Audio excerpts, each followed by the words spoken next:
Bien, hermanos, les saludo en el amor del Señor en este culto del día domingo, esperando que todos se encuentren bien, bajo la gracia del Señor. Es un agrado poder compartir con ustedes este tiempo, esperando que sea de bendición para sus vidas también. Y vamos a comenzar orando para que el Señor nos pueda ayudar en este día de hoy. Oremos, hermanos. Bondadoso Dios y buen Padre Celestial, en esta hora vamos delante de su presencia para que usted nos pueda ayudar y fortalecernos, Señor Jesús. Te presentamos este culto, Dios amado, que las alabanzas, que la palabra, Señor Jesús, que va a ser exhortada, tenga cabida en cada corazón, llenándonos de tu gracia, de tu poder y de tu fortaleza día a día. Acompáñanos y aquel que está afligido, decaído, Dios amado, tú seas renovando su fuerza, que estas alabanzas, Dios amado, sean llegando a lo profundo de su corazón y todo, Padre, sea siempre agradable delante de tu presencia. Bendícenos a cada uno de los que nos están viendo en esta hora, que tu presencia nos acompañe y nos guíe. En el nombre de Jesús, amén y amén. Oh Dios eterno, tu misericordia,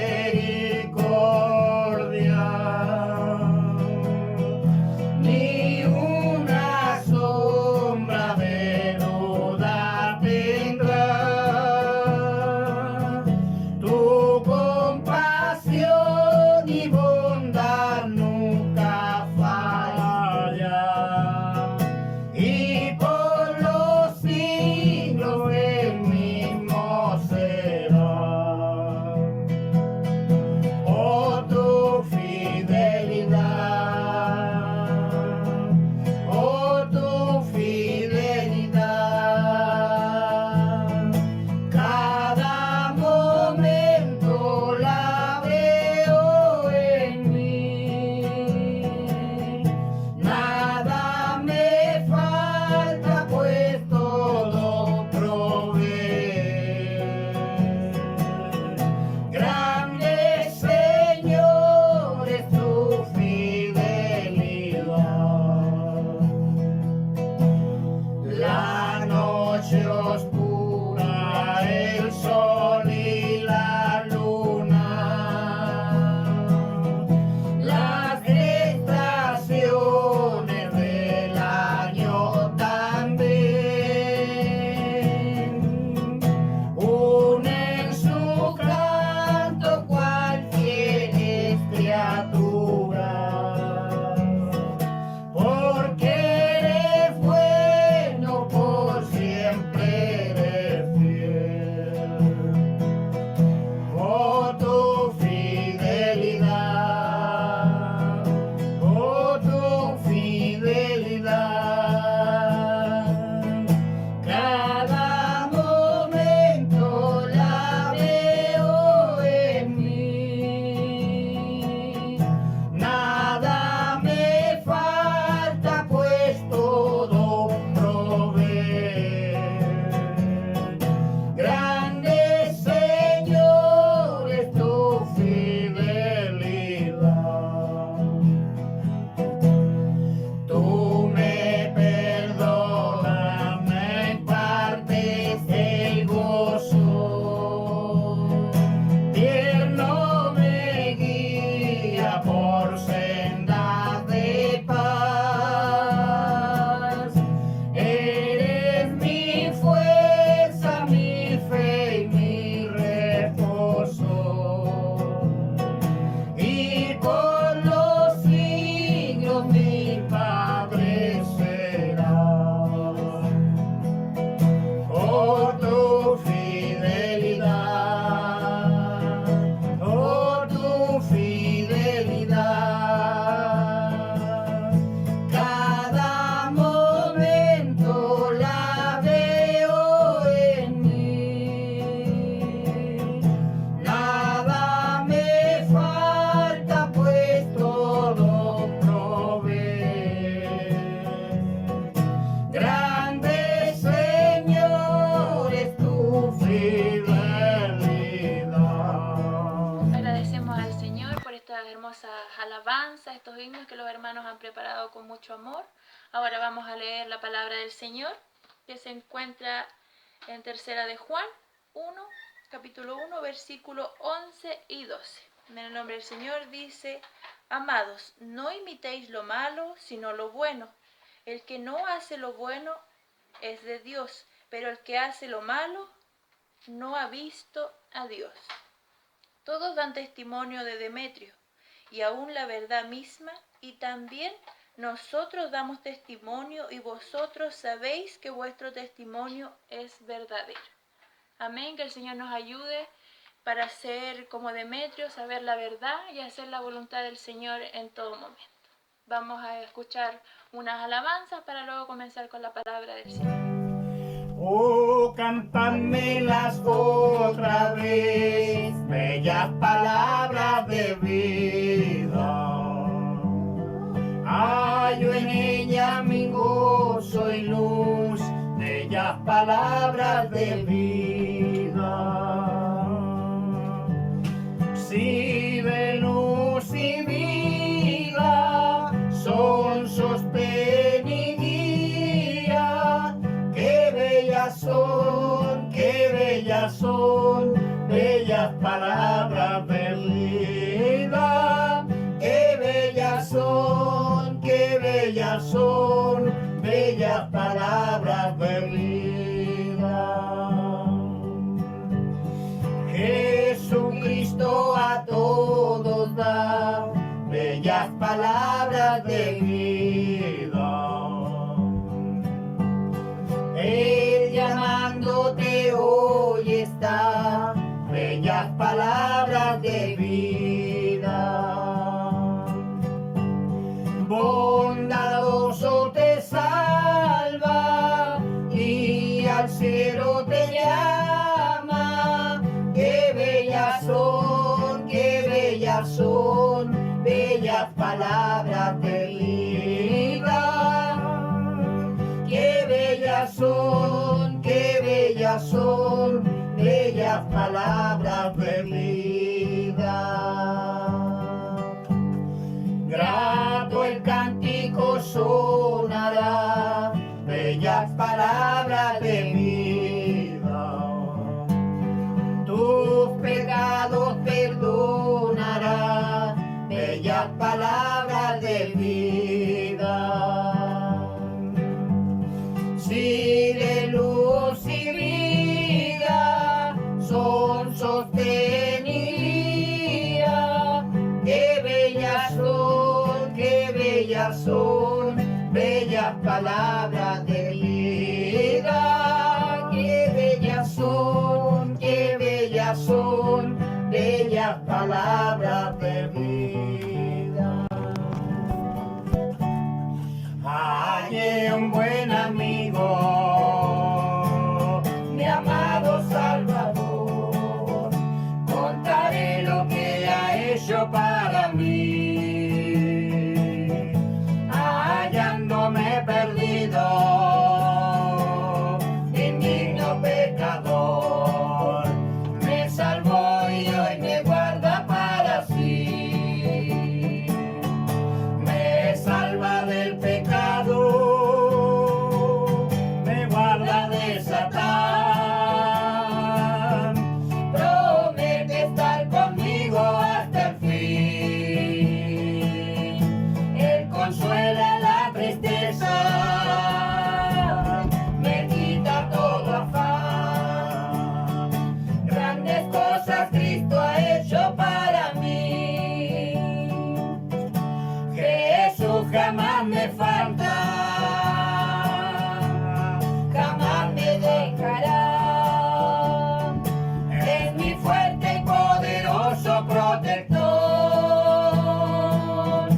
Del mal yo me separo y de la vanidad, para consagrar mi vida al Señor. Si el mundo me persigue,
Dios nos pueda bendecir, hermanos. Qué bueno es que estamos en este nuevo domingo compartiendo de la palabra del Señor y damos gracias a Dios por el tiempo devocional que hemos tenido y ruego al Señor que todo en su conjunto honre y glorifique el nombre de nuestro Dios y edifique también la vida de cada uno de nosotros como parte de su iglesia. Hoy día volvemos al libro de los Hechos, lo habíamos dejado la semana pasada porque quería focalizarme en un personaje, en esta revisión de ciertos personajes que, dadas las circunstancias de su vida, nos están enseñando a vivir en los momentos complejos y difíciles donde muchos de nosotros nos encontramos. Y de enfermedad, pero también este tiempo de pandemia que no ha sido fácil, que ya lo hemos ido incorporando durante todos estos meses, desde el mes de marzo, ¿no es cierto? Y ahora ya llegando la primavera y todavía continuamos, ¿no es cierto?, en esta condición. Entonces, hemos mirado a través de los diversos personajes bíblicos cómo enfrentamos esta vida y cómo hacemos frente a nuestra vida de testimonio, nuestra vida personal, a cómo nuestras vidas delante del Señor son edificadas o han sido edificadas en este tiempo en particular. Y hemos estado revisando el libro de los Hechos porque el libro de los Hechos tiene una serie de personajes y de eventos narrados allí que nos ayudan mucho a mirar cómo la iglesia se desarrolla y crece en los tiempos de adversidad y particularmente en este tiempo de adversidad en el que nos encontramos nosotros.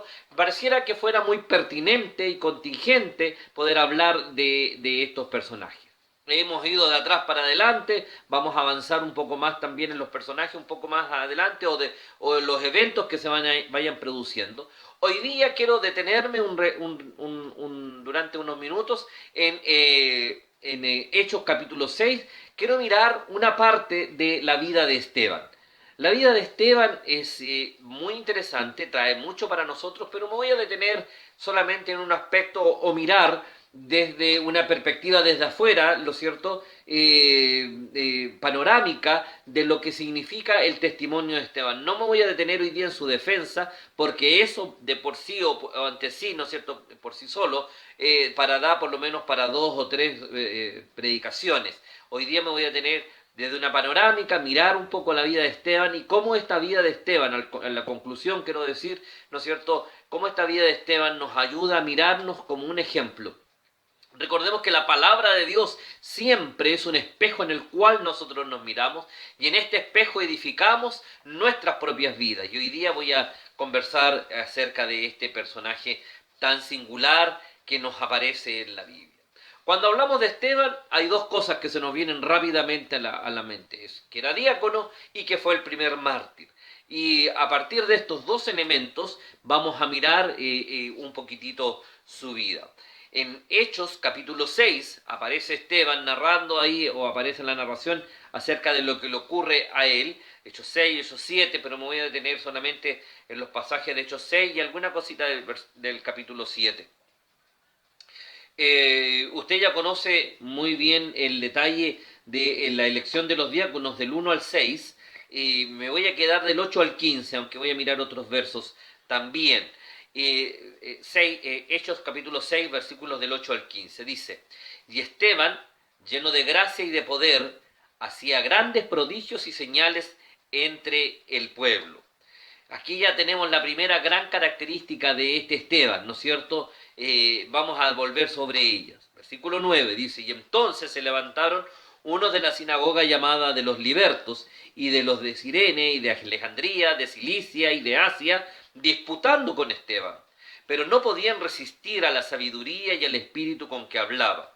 Entonces sobornaron a unos para que dijese que le habían oído de hablar palabras blasfemas contra Moisés y contra Dios. Y soliviantaron al pueblo, a los ancianos y a los escribas, y arremetiendo le arrebataron y le trajeron al concilio. Y pusieron testigos falsos que decían: este hombre no cesa de hablar palabras blasfemas contra este lugar santo y contra la ley. Pues le hemos oído decir que ese Jesús de Nazaret destruirá este lugar y cambiará las costumbres que nos dio Moisés. Entonces todos los que estaban sentados en el concilio, al fijar los ojos en él, vieron su rostro como el rostro de un ángel. Fíjese, esto es antes de su defensa y antes de que lo castiguen, sino que en esta condición, cuando es llevado prisionero, pueden mirar su rostro de esta manera tan singular. Y Esteban comienza su defensa en el capítulo 7, versículo 10, varones, hermanos y padres, oíd, el Dios de la gloria apareció a nuestro padre Abraham, estando en Mesopotamia, antes que morase en Harán, y le dijo, sal de tu tierra y de tu parentela, y ven a la tierra que yo te mostraré. Y de ahí en más comienza toda una narrativa respecto de su defensa. Al finalizar su defensa, versículos 55 al 60, dice así del capítulo 7, pero Esteban, lleno del Espíritu Santo, puesto los ojos en el cielo, vio la gloria de Dios y a Jesús que estaba a la diestra de Dios, y dijo, he aquí, veo los cielos abiertos y al Hijo del Hombre que está a la diestra de Dios. Entonces ellos, dando grandes voces, se taparon los oídos y arremetieron a una contra él. Y echándole fuera de la ciudad le apedrearon, y los testigos pusieron sus ropas a los pies de un joven que se llamaba Saulo, y apedreaban a Esteban mientras él invocaba y decía, Señor Jesús, recibe mi espíritu. Y puesto de rodillas, clamó a gran voz, Señor, no les tomes en cuenta este pecado, y habiendo dicho esto, durmió. Mire, el relato bíblico, como usted ya lo conoce, nos cuenta la historia de este diácono que es elegido, y recordemos que es elegido porque había algún problema en la distribución de las mesas, ¿no es cierto?, de parte de los apóstoles para atender equitativamente a toda la gente. Sintieron algunos que no estaban siendo atendidas o que no estaban siendo cuidados también los derechos de las mujeres no judías o de las viudas no judías, ¿no es cierto? Y los apóstoles buscaron dirección del Señor, consejo y tomaron una resolución y dijeron, mire, para que no nos ocurra, para no tener problemas, vamos a buscar de entre nosotros gente que nos ayude, ¿no es cierto?, a cumplir esta función que es repartir las mesas, y para esta función tan especial, tan doméstica, tan sencilla, vamos a escoger gente bien particular. Y nosotros, dicen, vamos a dedicarnos al ministerio de la palabra. Y dice que las características de estas personas tenían que ser de buen testimonio y lleno del Espíritu Santo y de sabiduría para encargar este trabajo. Me pregunto, ¿por qué simplemente si era repartir un poco de sopa y un pan a la gente que llegaba cada día, por qué tenían que tener estas características tan singulares? Esto es bastante interesante. ¿Por qué si la tarea era simplemente preparar comida y repartirla y servir, ¿no es cierto?, la mesa y preocuparse de que todos alcanzaban? ¿Por qué había que tener estas características tan singulares?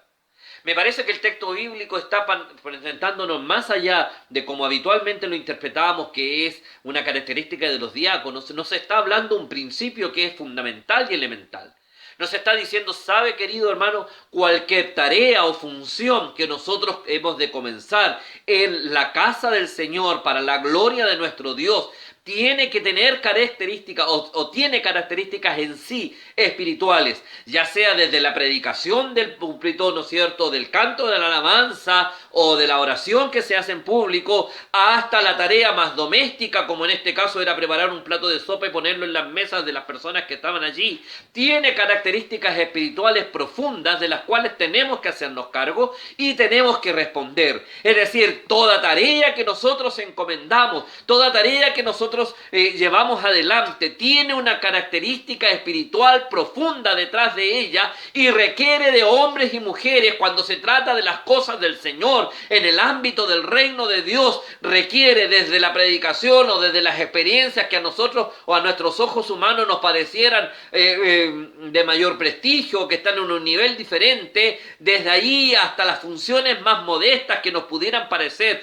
insisto, a los ojos humanos, cualquiera que sea la experiencia debe tener una característica y una connotación espiritual, y quienes la realizan y quienes la realizamos debemos tener condiciones especiales dadas por el Señor. No solamente para el pastor o para el diácono o para el ministro de la enseñanza y de la adoración o para los músicos que están semana tras semana ministrando nuestras vidas, sino aún los que pudieran hacer las labores más doméstica, requiere y demanda que sean llenos del Espíritu, que sean sabios en su actuar día a día, ¿no es cierto? Y que sean de un buen testimonio. No puede realizar las tareas en la casa de Dios y en el reino de los cielos cualquier persona.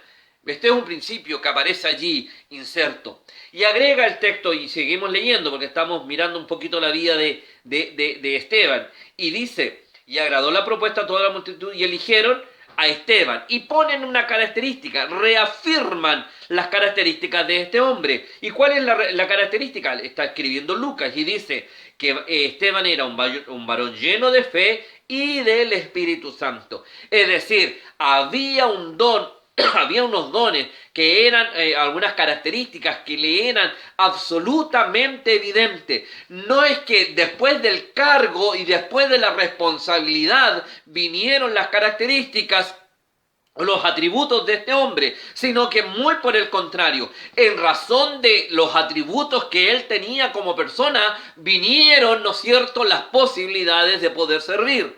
A veces nosotros quisiéramos hacer las cosas al revés y decimos, hermano, o me dicen, pastor, ¿por qué no le damos la oportunidad? Así a lo mejor lo dejamos en la iglesia, o a lo mejor él podría tener un mejor compromiso con la iglesia o con el Señor si le damos una oportunidad de servicio y de trabajo. Y la verdad, mi amado hermano, que no es así, que es absolutamente lo contrario, porque uno refleja en su vida atributos determinados en su relación de su comunión con Dios. Entonces, y solo entonces, nosotros podremos cumplir una labor de servicio al Señor. Dicho de otra manera, no se puede servir a Dios si no demuestro atributos que hablen, ¿no es cierto?, de mi vida delante del Señor. Y ahí tenemos a nuestro buen Esteban junto a otros 7 que fueron encomendados para esta labor. Fíjese, los apóstoles eran 12 y tenían problemas y decidieron elegir a 7. Solo que, ¿no es cierto?, estos 7 se iban a dedicar de manera exclusiva a este servicio. Luego sigue avanzando el capítulo. Versículo 7 dice: y crecía la palabra del Señor y el número de los discípulos se multiplicaba grandemente en Jerusalén, y también muchos de los sacerdotes obedecían a la fe. Capítulo 6, versículo 7. Es decir, que este ordenamiento al interior de la iglesia naciente trajo como consecuencia una bendición de la palabra. Si nosotros entendemos que Jesucristo fue crucificado más o menos por allí por el año 30, estos acontecimientos de que estamos narrando ocurren poco después, 31, 32 probablemente, ¿sí? Y cuando vamos a llegar al versículo 8, ¿no es cierto? Versículo 8 del capítulo 6, ya nos saltamos más o menos al año 34, 37. Ahí los estudiosos todavía no se ponen de acuerdo y no seré yo quien determine el año exacto, pero es más o menos entre el 34 y el 37. Es decir, la iglesia había tenido 4, 5, 6 años de bonanza, habían trabajado, se habían organizado, y en esta organización trajo fruto, como dice el capítulo, que los discípulos, fíjese, no habla de los creyentes que se convertían y se convertían en seguidores, los define como discípulos, se multiplicaban grandemente en Jerusalén, es decir, era un gran grupo. Este gran grupo, ¿no es cierto?, que estaba ahí en la ciudad y que habían pasado ya algunos años de toda esta experiencia. Nos encontramos, como le digo, en el año 34, 37, más o menos estima. Y ahí viene el relato que comienza en el versículo 8. Y Esteban, entonces, nuevamente lo pone en escena, a Esteban en particular, a este diácono de la iglesia, y fíjese que agrega virtudes o atributos a la vida de Esteban. Dice que era un hombre lleno de gracia y de poder, que hacía grandes prodigios y señales entre el pueblo. Es decir, este Esteban que había mostrado atributos maravillosos porque era un hombre lleno de fe y que estaba lleno del Espíritu Santo, ¿no es cierto?, se le encomienda una tarea, y en el ejercicio de esta tarea sus dones, sus cualidades son multiplicadas de una manera tan singular que dice que se convirtió a través precisamente de la obra del Espíritu Santo en él, en un hombre lleno de gracia y de poder. que hacía grandes prodigios y señales entre el pueblo. Ya voy a volver a esta idea y a esta figura de Esteban al mirar un poquito su carácter, pero fíjese qué interesante el verso. Quiero terminar el relato para que lo podamos mirar. Entonces se levantaron algunos de la sinagoga llamado de los libertos. Esta sinagoga era bien interesante, es una sinagoga que estaba en Jerusalén y que tenía por característica que eran muchos de los nietos, o ha sido fundada por los nietos de los descendientes de quienes habían salido a uno de los tantos cautiverios que habían habido en Jerusalén. Por lo tanto, está hablando se llamaban así precisamente porque eran estos nietos de aquellos que habían salido, que habían sido libertados. Lo interesante de como estaba formado por gente que era judía, pero que había nacido en el extranjero, no en la Palestina, ¿no es cierto? Eran judíos helénicos, es decir, que habían nacido en el mundo griego, que no habían nacido en la cultura palestina, y que habían formado ¿no es cierto?, esta sinagoga ya hacía muchos años. Y dice entonces que venían judíos helénicos desde Cirene, ¿no es cierto?, de Alejandría, el norte de África, ¿no es cierto?, de Cilicia y de Asia, es decir, habían venido de buenas partes del mundo conocido, judíos que se habían vuelto a Jerusalén y habían conformado, y estaban allí. Pone esta característica porque nos comienza a mostrar, ¿no es cierto?, el texto nos va a comenzar a mostrar cómo el Evangelio comienza a abrirse, ¿no es cierto?, de una manera especial a todo el mundo. A través de estas personas vemos un poquito de las características de Esteban. Ya me voy a detener un poquito en esto, por qué hace mención tan específica en el versículo 9. Y dice que ante el mensaje de Esteban no se pudieron resistir y levantan un testimonio falso. El mismo testimonio falso, ¿no es cierto?, que había sido levantado contra Jesús, ¿no es cierto? Entonces, bueno, que le habían oído decir palabras blasfemas contra Moisés y contra Dios, lo mismo más o menos que la vida del Señor Jesús, y hablaron contra el pueblo, y levantaron al pueblo y arremetieron, y pusieron testigos falsos, y este hombre no cesa de hablar palabras blasfemas contra este lugar santo, y contra la ley, es decir, contra Jerusalén, contra el templo, contra la ley. ¿No le parece conocida la acusación? La misma acusación que le hacen al Señor Jesús. Y dice, pues hemos oído decir que ese Jesús de Nazaret destruirá este lugar y cambiará las costumbres que nos dio Moisés. Ya vuelven a la misma figura. Fíjese, habían pasado ya 7 años o 5 años desde los acontecimientos en el año 30, más o menos, ¿no es cierto? Y vuelven con esa misma idea.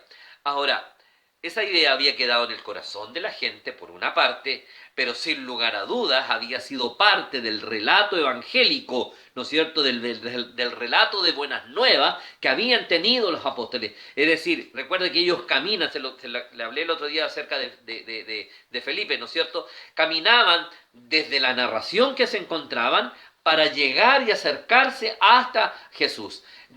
Comenzaban a caminar desde el relato bíblico, desde la circunstancia, hasta llegar a Jesús de Nazaret. No se perdían en el camino, tenían claro hacia dónde querían llegar con la predicación. Y dice que a Esteban se le pregunta si es verdad lo que se está hablando, y él, ¿no es cierto?, usando la misma técnica de Pedro, cuando es inquirido, habla desde la experiencia y comienza a hacer un relato, ¿no es cierto?, de la historia del pueblo de Israel, del mensaje del Señor, para poder posicionar al Mesías al final de este relato de manera tan tremenda. Y hace la misma, utiliza la misma técnica de Pedro, y es confrontar, ¿no es cierto?, y le dice, bueno, a este mismo Jesús, ¿no es cierto?, que es el Mesías anunciado, ustedes le mataron, ¿sí? Y oyendo estas cosas se enfurecían en sus corazones, crujían sus dientes contra él. Pero entonces, y aquí volvemos contra Esteban, y dice, y entonces Esteban, ¿qué tenía? Lleno del Espíritu Santo, puesto los ojos en el cielo, vio la gloria de Dios y Jesús estaba sobre él. Ya es interesante mirar la vida de Esteban de esta manera. me parece absolutamente significativo. Cómo la vida del servicio, cómo la vida de la predicación, cómo la vida de quien se pone en las manos del Señor va a traer bendición, va a traer oportunidad de mensaje y va a direccionar este mensaje desde donde estoy hasta Cristo, aún más allá de asumir el costo. No voy a detenerme hoy día en su defensa como tal, que es de suyo muy importante y muy interesante, pero quiero detenerme en las características de este hombre, porque quiero invitarlo a que miremos un poquito, o que nos miremos un poquito, ¿no es cierto?, a la luz de la palabra del Señor y de la vida de Esteban, y nos preguntemos, Señor, ¿cuánto de esto tengo yo? ¿Cuánto de esto yo puedo llevar adelante? Vemos entonces que Esteban era un hombre conocido por su fe. Dice que su característica fue esta precisamente, que era un varón lleno de fe y del Espíritu Santo. Cuando comenzaron a buscar a alguien que cumpliera los rasgos y las características que le estaba pidiendo los apóstoles, dijeron, mira, recordémonos de Esteban. Esteban, él sí pues. Y fíjese que, recuerde que a Esteban lo escoge la gente. No es el liderazgo, ¿no es cierto?, como solemos hacer normalmente los líderes, que nosotros visionamos a las personas y decimos, bueno, yo creo que esta persona podría estar acá trabajando con nosotros, la invitamos a unirse al trabajo, ¿no es cierto?, que es una de las maneras que la palabra del Señor nos invita, que es invitar a otro, que mentorear la vida de otro para que continúen en la ruta y en el servicio. En este caso en particular no es así. Es la gente que percibe en la vida de Esteban una vida de fe. Un hombre lleno de fe. Un hombre con la presencia del Espíritu Santo en su vida.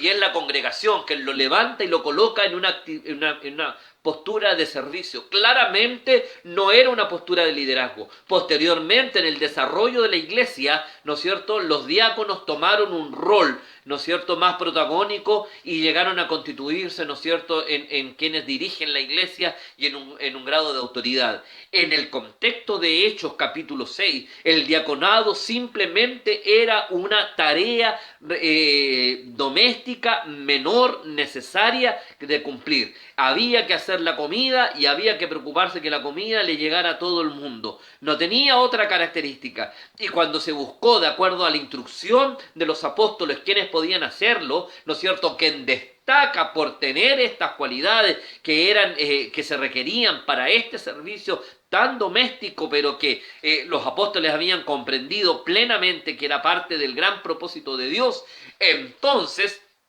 Esteban destaca entre los demás. Era un hombre conocido por su fe. Era un hombre que era conocido, ¿no es cierto?, porque su vida era una carta abierta para cualquiera que podía estar cerca de él. Y recibe esta encomienda aparentemente con mucho gozo, con alegría de poder servir y de estar allí, tanto así que comienza a destacar en el quehacer de la congregación. Claramente Esteban era un hombre con visión de reino. Por su origen helénico, por el nombre sabemos que no era. No tenemos más nociones de Esteban. No sabemos de dónde viene, no sabemos sus orígenes. Sabemos solamente lo que aparece aquí en este relato del capítulo 6. Sin embargo, por el nombre podemos determinar que era un nombre griego. Podemos determinar de que él era de origen helénico. Es decir, era un judío que no había nacido en la Palestina, que había nacido fuera en el mundo greco-romano de la época. Y que tenía esta cultura. Por lo tanto, ¿no es cierto?, lo más probable es que él haya sido en algún momento también parte de la sinagoga de los libertos, que estaba conformado por este tipo de judíos, ¿no es cierto?, aquellos de carácter helénico. Y era un judío, ¿no es cierto?, que hablaba griego, como probablemente lo hacían todos estos que venían de Cirene, de Alejandría, de Cilicia y del Asia, y con quienes se comenzaron a disputar. Sabe que esto le abre la visión de reino. Él sabía que el mensaje no era solamente para los judíos nacidos en la Palestina, sino que era un mensaje que alcanzaba, todavía limitado en este proceso maravilloso de la extensión de la palabra, pero él entendía que era para cualquiera, y él comienza a hablarle a estos judíos que no eran de la Palestina, que tenían un origen distinto, pero que él sintió y experimentó que también tenía que alcanzar con esta palabra a ellos. Era un hombre claramente de una tremenda comunión con Dios. de una profunda comunión con Dios. No se entiende de otra manera tener un testimonio de hombre de fe si no tengo una profunda comunión con Dios. Hemos hablado durante tanto tiempo de la necesidad que tenemos de poder tener una vida de intimidad con Dios. Pero quiero decirte que esa vida de intimidad con Dios, esta búsqueda del Señor, este volvernos a los propósitos de Dios, esta confesión de los pecados, este arrepentimiento de alguna conducta inadecuada delante del Señor, este poder vivir o que la palabra de Dios impacte nuestras vidas, tiene que tener como resultado necesariamente, ¿no es cierto?, que se muestre hacia afuera, que necesariamente una vida de comunión con Dios se va a reflejar en la vida y en la experiencia de las demás, hacia las demás personas. Amado mío, no sacan nada con decir que soy un hombre o una mujer de comunión, que lees la Biblia, que tienes una vida devocional todos los días, que te arrepientes de todo. Si eso no se refleja, si los demás no lo ven, ¿no es cierto? Y pueden determinar, fíjate que es la comunidad que dice, este hombre de verdad es un hombre lleno de la gracia, lleno del Espíritu Santo, un hombre lleno de fe. Fíjate, el versículo 8 dice que Esteban, lleno de gracia y de poder. ¿Cómo se obtiene esta gracia y este poder? Única y exclusivamente con la gracia, con la comunión íntima y maravillosa con el Señor. Dice que era un hombre que estaba lleno del Señor. Por eso puede hablar, ¿no es cierto?, con claridad, con intimidad. Amado mío, no podrás hablar de Cristo. No podrás hablar de Cristo si no hay de Cristo en tu corazón. Podrás hablar de las actividades, podrás hablar de la iglesia, podrás hablar y defender la denominación, ¿no es cierto? Y lo que nosotros creemos como denominación, pero de una vivencia con Cristo no la podrás hablar si no la estás viviendo. No podrás hablar de vida de oración si no vives la oración. No podrás hablar de vida, de poder escuchar la voz de Dios si tú no escuchas la voz de Dios. Mi amado hermano, quiero decirte que no se habla de conocimiento. No se habla de conocimiento. Lo podremos seguramente decir, podremos compartir un par de textos, podremos contar desde el conocimiento, pero no será una vivencia, no será algo que los demás puedan percibir en nosotros. No es que nuestra comunidad y la comunidad de afuera pueda ver en nosotros, ¿no es cierto?, hombres y mujeres, ¿no es cierto?, que están llenos de la gracia del Señor. Mira cómo define en cortos versículos, en 2 capítulos, ¿no es cierto?, 3 veces habla de Esteban como un hombre lleno de la gracia de Dios, lleno de la presencia del Señor, lleno de una presencia maravillosa que podía verse, palparse y experimentarse claramente.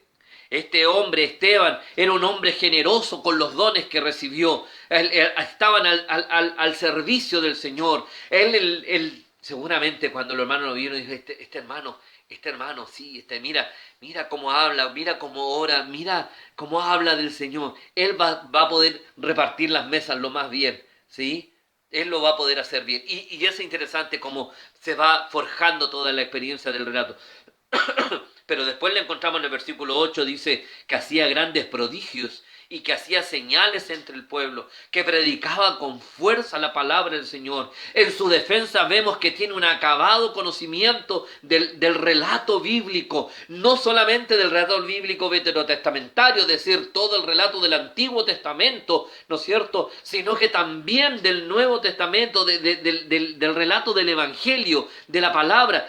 4 años nomás. Él había aprendido de los apóstoles. ¿Te acuerdas? En el capítulo 2 dice que la iglesia persistía, al igual que Felipe. ¿Te acuerdas? Que la iglesia, en el capítulo 2 dice que la iglesia crecía en el conocimiento de la palabra, de la doctrina de los apóstoles. ¿Cuál era la doctrina de los apóstoles? La enseñanza del Evangelio de Cristo en sus vidas. Y seguramente Esteban había estado atento aprendiendo de esto. Como judío conocía el mensaje de la palabra del Señor y entendió, ¿no es cierto?, que de Jesús era lo que hablaban las escrituras y pudo hacer con naturalidad la conexión. Por eso en su defensa, él parte desde Abraham en adelante hasta llegar a Jesús y enrostrarle a los judíos que ellos habían sido, que lo habían muerto. Mi amado hermano, una palabra, un uso de la palabra, un conocedor de la palabra, con la palabra de Dios, a pesar del corto tiempo transcurrido, aprendido de los apóstoles, la estaba y la usa magistralmente.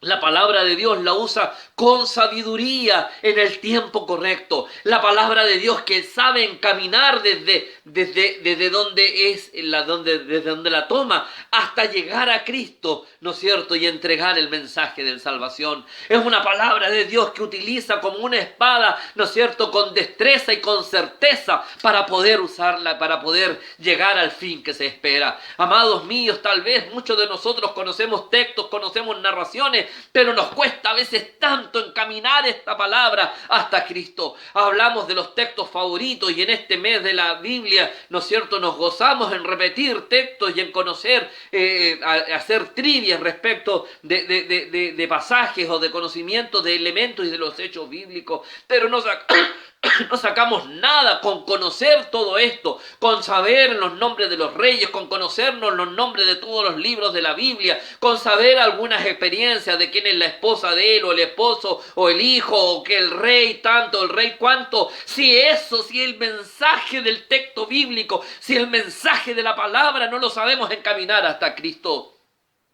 necesitamos, al igual que Esteban, tener esa destreza. Y este hombre la tenía clara y absolutamente. Él dice que toma la palabra de Dios y encamina su defensa hasta llegar al final de la jornada para poder hablar del mensaje de Cristo.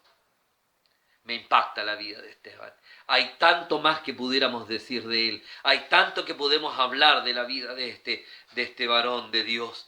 Este hombre lleno del Espíritu Santo. No sabemos cuándo se convierte, pero quiero insistirte en esta idea, amado mío. Estos eventos ocurren entre el 34 y el 37, es decir, 5 o 7 años después. No estamos hablando de largo tiempo.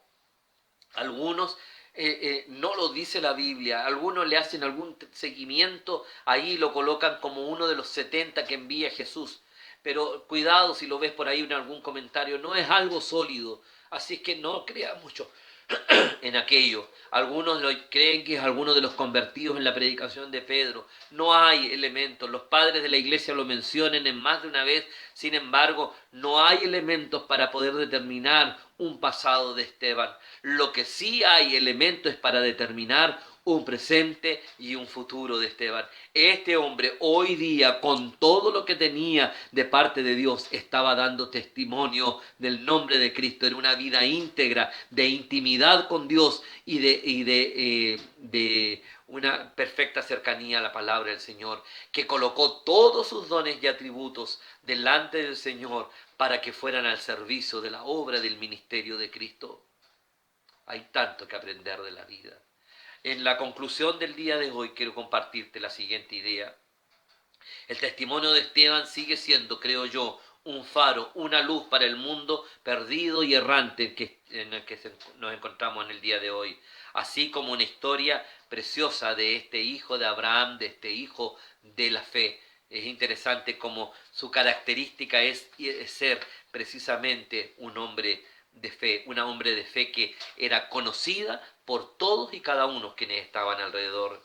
La vida de Esteban y más aún su muerte debe ser para nosotros un testimonio y un ejemplo cada día.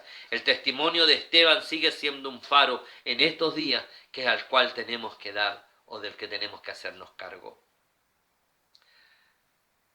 Cada creyente, creo yo, mi amado hermano, debe esforzarse, escribo, por vivir comprometido con el Señor aún frente a las circunstancias inclusive de la muerte, ser fiel para predicar el Evangelio con señales y prodigios delante del Señor y ser conocedor de la verdad de Dios y dispuesto a ser usado por Dios para su plan y propósito de salvación a todas las personas.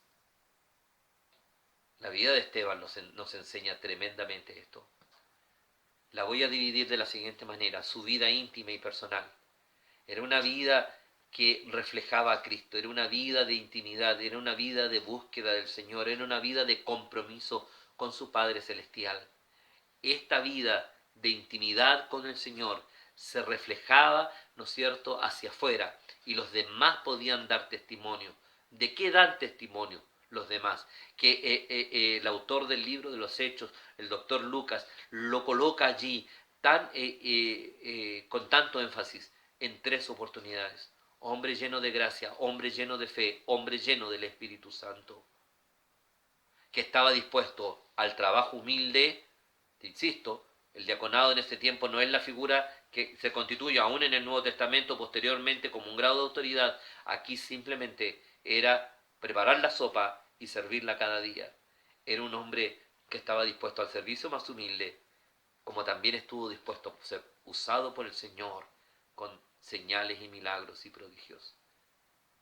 Él no era apóstol, pero se dio cuenta que tenía el mismo poder y el mismo espíritu de los apóstoles y podía hacer las mismas señales y prodigios. No nos da detalle de cuáles señales y prodigios él hace.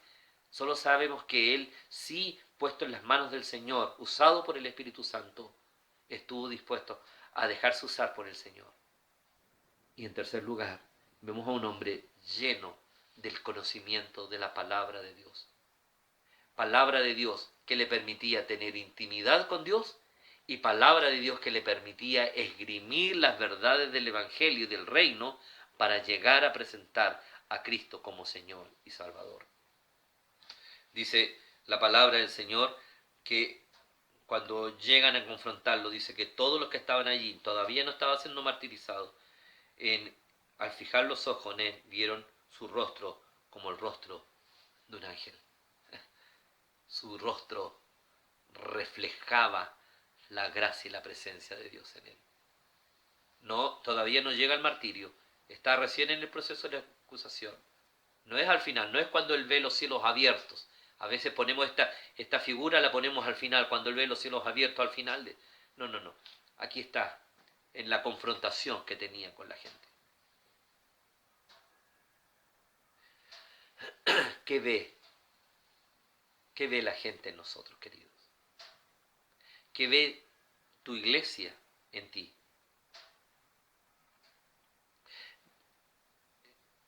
¿Ve la iglesia en ti a un hombre lleno de gracia y del poder del Espíritu Santo? ¿Ve la iglesia en ti a un hombre lleno de fe o a una mujer llena de fe? ¿A un joven, a una señorita, a un adolescente lleno de fe y lleno del Espíritu?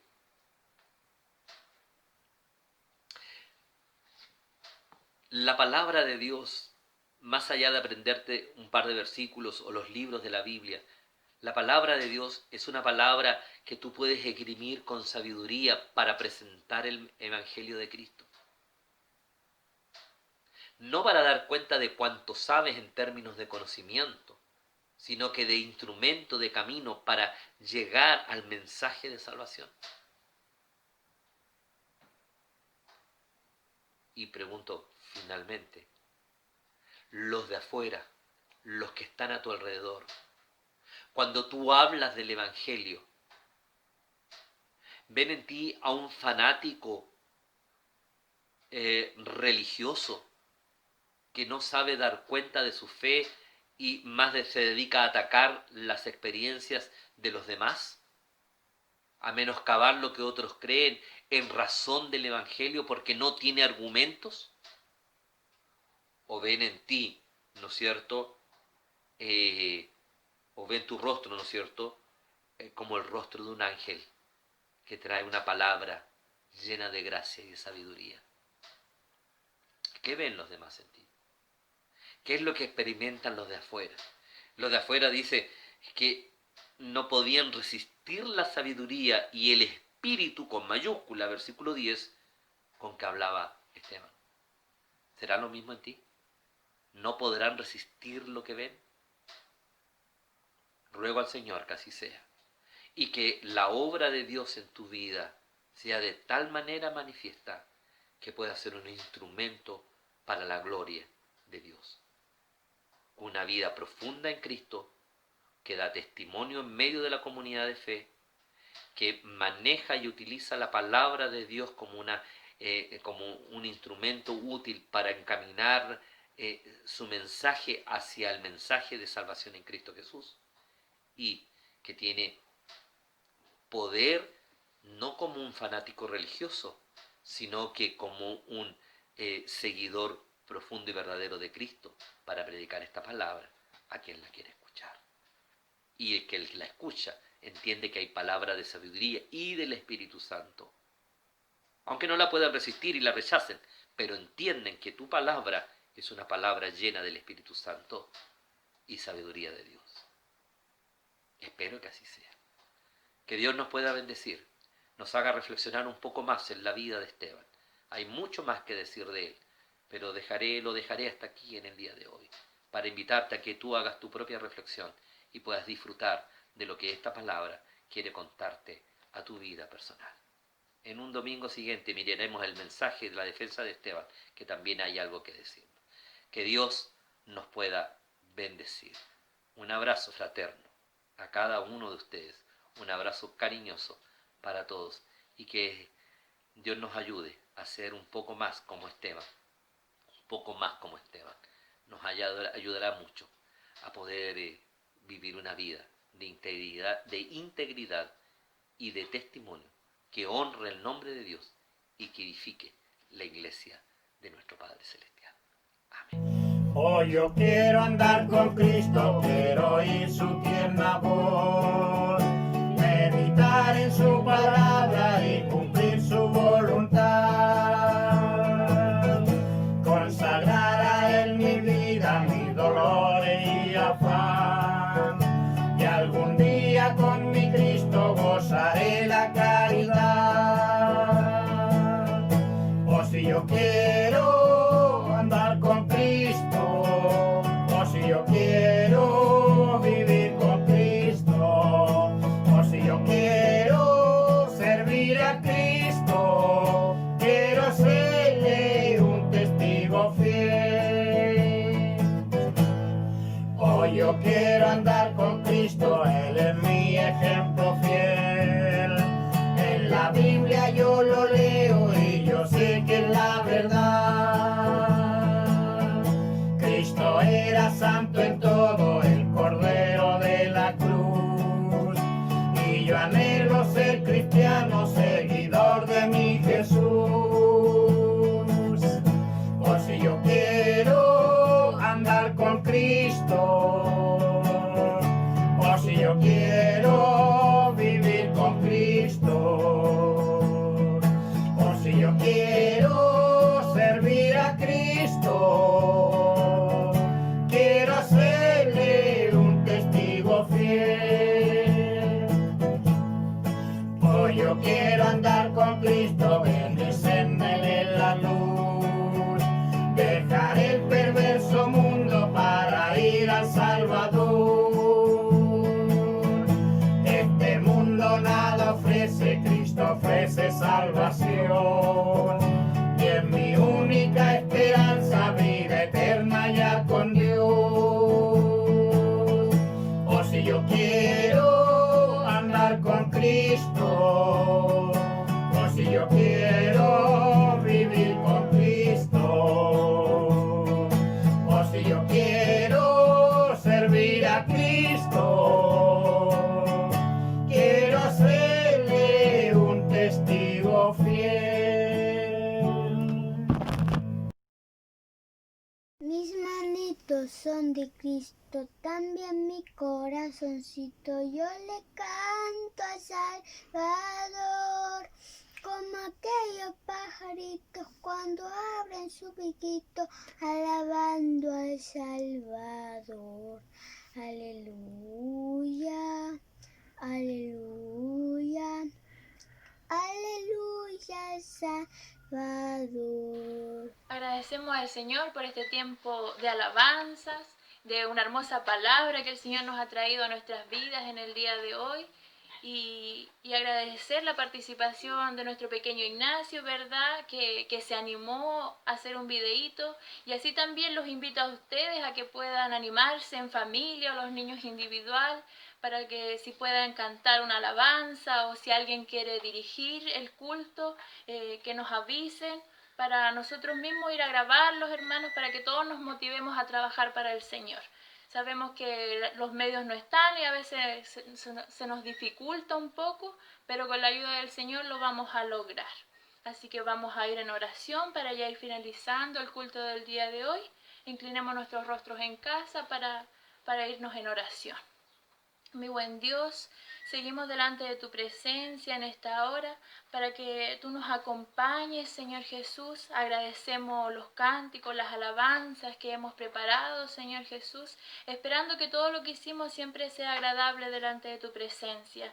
Te presentamos esta semana que va a comenzar para que tú bendigas a cada uno de nuestros hermanos, para que tú estés en cada paso con ellos, Señor Jesús. Bendícelos, guárdales y cuídales, Señor Jesús. Gracias, Padre bendito, por todo. Gracias por tu misericordia y tu bondad. En el nombre de Jesús. Amén y amén. Que el Señor les bendiga, hermanos, a cada uno de ustedes y que sea una maravillosa semana. Nos vemos el próximo domingo. Bendiciones.